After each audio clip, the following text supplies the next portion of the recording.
মাত্র জমিনে আর পায়ের আওয়াজ করে জান্নাতে। ওই বেলাল ডাক দিয়া কয়, ইয়া রাসূলুল্লাহ, ইয়া হাবিবাল্লাহ, নবী গো, ও মায়ের নবীজি, আমি তো আপনার সামনে মিশে যাই না।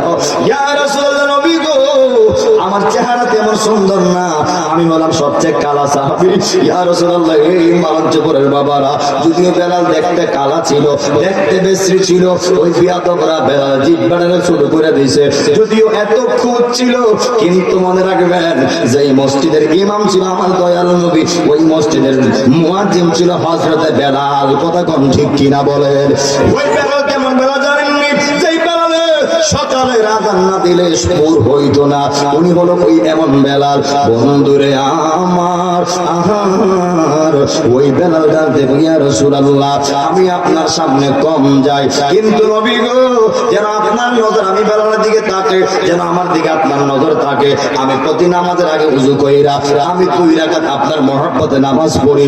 আমার নবী ডাক দিয়া কই, বেলাল রে, এই নামাজ তো আল্লাহ কবুল করে ফেলাইছে। সুবহানাল্লাহ। ও বেলাল, তোমার নামাজ তো আল্লাহ কবুল করে ফেলাইছে। লম্বা ইতিহাস।